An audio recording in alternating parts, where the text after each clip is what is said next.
కింద మనందరం చూస్తున్నాం. అది మన పార్టీ మన జన సైనికుని కూడా చంపేస్తున్నది ఆ ఉగ్రవాదం.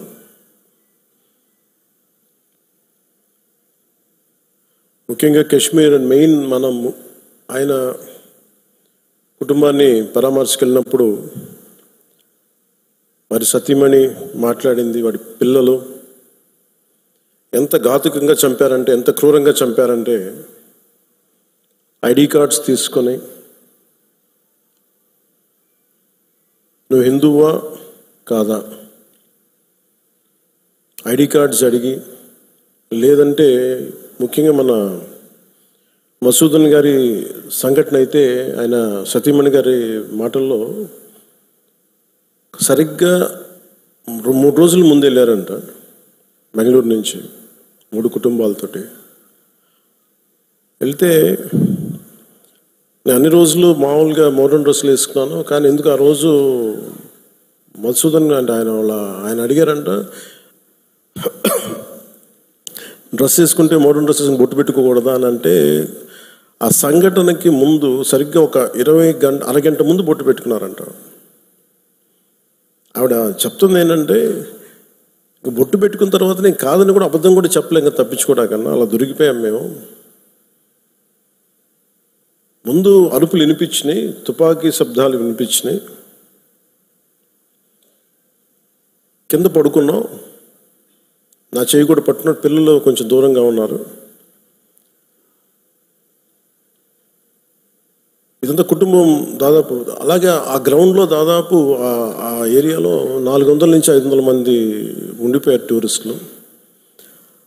మసూదన్ గారు ఆయన సతీమణి చేయలే పట్టుకుంటే ఆ బూట్ల చప్పుళ్ళు చాలా తాయితీగా వచ్చి, అంటే ఎందుకు మాట్లాడుతున్నానంటే ఎంత కోల్డ్ బ్లడెడ్తో చంపారంటే మనం ఊహించుకోలేం. అంటే షికారుకు వచ్చినట్టుగా వచ్చి వేటాడి వెళ్ళిపోయారు మనుషుల్ని.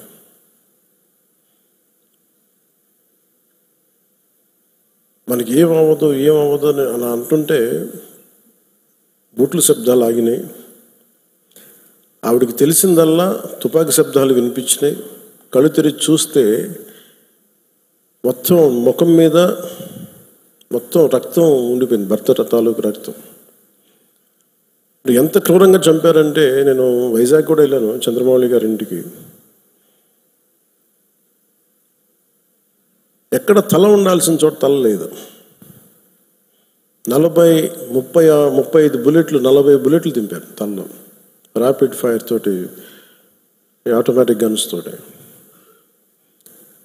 అంత దారుణంగా క్రూరంగా చంపేశారు.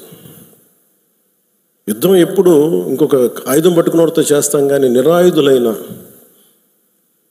ఎంత నమ్మకం లేకపోతే కాశ్మీర్కి వెళ్తారు. 22-23లో దాదాపు 2 కోట్ల మంది వెళ్ళొచ్చారు. అది ప్రెసిడెంట్ పాలన ఉన్నంతకాలం వచ్చారు. మొన్న పాలన మారగానే అప్పటికి చాలాసార్లు ఎన్నికలు ఇంకా సంసిద్ధంగా లేదు కాశ్మీర్ అని చెప్పినా కానీ కొన్ని పరిస్థితుల వల్ల కుదరలేదు, రాజ్యాంగ పరిస్థితుల్లో ఇంకా ఉండదు అని చెప్పేసి మళ్ళీ ఎప్పుడైతే రాష్ట్ర చేతికి వెళ్ళిపోయిన పగ్గాలు, మళ్ళీ తీవ్రవాదులు విజృంభించి చాలా కోల్డ్ బ్లడెడ్గా చంపేశారు అందరిని. మీరు ఊహించుకోండి, మనందరం ఒక సాయంత్రం అంటే మనకి కాశ్మీర్కి మనకి ఏంటి సంబంధం అనుకుంటాం. గ్లోబల్ విలేజ్ని మాట్లాడుతున్నాం, ప్రపంచాన్ని. అమెరికాలో చిన్నపాటి ఇన్సిడెంట్ జరిగితే దాని ప్రకంపనలు ఆంధ్రాలో కూడా ఉంటాయి. It's become a global village. అలాంటిది దేశం సరిహద్దులు ఏమి జరిగినా, దేశం లోపల ఏమి జరిగినా దాని ప్రకంపనలు మనకు కూడా తగిలి తీరుతాయి. మేబీ ఒక సగటు మనిషిగా బతికే మనకి అంత అవసరం లేకపోవచ్చేమో, కానీ మామూలు మనిషికి అవసరం లేకపోవచ్చేమో, కానీ being a political party, regional పార్టీకి మనకి ఎందుకు అనే ఒక మైండ్ సెట్ ఉంటుంది. మన సంబంధం నేను చెప్తున్నప్పుడు బిగినింగ్లో జాతీయ సమస్యల గురించి నేను మాట్లాడుతున్నప్పుడు చాలా హాస్యాస్పదంగా ఉండేవాళ్ళు అందరూ నాతో. నీకు ఎందుకు ఇవన్నీ స్టేట్స్ విషయాలు చూసుకుంటే, state is a part of the country కదా, state is a part of the nation, how do we ignore? కానీ ఈ లిమిటెడ్, ఈ తక్కువ స్థాయి ఆలోచన విధానంతో మనం ఎప్పుడు బయట ఆలోచించాం, పరిధి దాటి ఆలోచించాం. సో ఎప్పుడు నేను ఆ దేశం కోసం ఎందుకు ఇంత తపన పడతానంటే, if borders are not secured, Kashmir భారతదేశం అదంచు దాడితే పాకిస్తాన్ వస్తుంది. ఆ హద్దులు బాగలేనప్పుడు దాని ప్రకంపనలు ఇక్కడ దాకా వస్తాయి. మియాన్మార్లో గొడవలు జరిగితే మనకి ఎందుకు అనుకోవడానికి లేదు.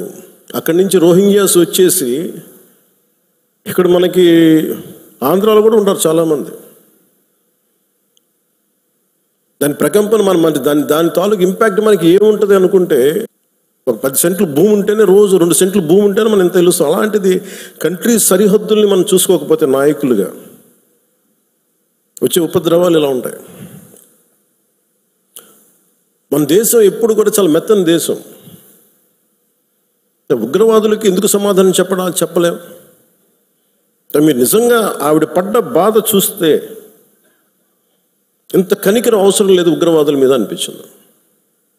నిర్దాక్షిణ్యంగా తీసేయాలన్నా. ఆవిడ అన్న మాటలు, చంద్రమౌళి గారు మేము మన వైజాగ్లో కనుక, ఆయన retired employee, bank employee, retirement plan ఏం చేయాలో, పిల్లలు అమెరికా వెళ్ళిపోయి ఏం చేయాలో తెలియక ఆయన జస్ట్ ఒక 5 రోజులకన్నా వెళ్తే ప్రాణాలు పోయినాయి. మీరు ఊహించుకోండి, మన సరదాగా చాట్ తిందామని చెప్పి హైదరాబాద్లో గోకుల్ చాట్కి వెళ్తే బాంబ్ బ్లాస్ట్ జరిగింది, ప్రాణాలు పోయినాయి. Simple chat. అలాగే పార్క్ వెళ్దాం, లుంబిని పార్క్ వెళ్ళి కూర్చుందాం పిల్లా పాపలతో అంటే బాంబులు పేలినాయి. అంటే ఉగ్రవాదం తాలూకు పంజా అన్నిటి మీద ఉంటుంది. దీంట్లో దాదాపు 26 మంది చనిపోయారు. ఈ గుర్రాలని తీసుకెళ్ళి ఒక్కతను మటుకు ఒకే ఆయన ముస్లిం, మిగతా 25 మంది 25 మెంబర్స్ హిందూస్. అది కూడా ఆయన ఎదిరించాడు. ఆ గుర్రాలను తీసుకెళ్లే వ్యక్తి ఉగ్రవాదులు ఎదిరిస్తే ఆయన చంపేశారనేది వార్త. అంటే కశ్మీరు మనందరం ఒక అందమైన లొకేషన్ చూస్తే మేము చాలాసార్లు, అంటే నాకు ఎందుకు కశ్మీర్ అనేది ప్రత్యేకంగా నాకు తగులుతూ ఉంటుందంటే, యాజ్ ఎ లీడర్ మీరందరూ కూడా, యాజ్ ఎ పొలిటికల్ పార్టీ స్టేక్ హోల్డర్స్గా మీరందరూ you have to read history. అంటే ఇవి భవిష్యత్తులో జరగకుండా ఉండాలి అంటే దాని తాలూకు కశ్మీర్లో తూటాలు పేలితే దాని ప్రకంపనలు ఇప్పుడు మన పార్టీ దాకా ఎలా వచ్చినాయో, ఇది దేశం అంతా ఇట్లాగే ఉంది పరిస్థితి. అంటే ఒక వాస్తవాన్ని వాస్తవంగా చెప్పడంలో తప్పే ఉంది అన్నాను. మన జర్నలిస్టులు కూడా మాట్లాడుతూ ఉంటే ఒక వర్గం మీద ఇంకో వర్గం అంటే మీరు ఎందుకు ఇంత లోపాయికారిగా మాట్లాడతారన్న. కర్ర సన్నాయి నొక్కులను ఎందుకు నొక్కుతారు మీరు? When you are targeted based on your religion, let us say it, చెప్దాం దాన్ని. అంత మాత్రాన ద్వేషమని కాదు.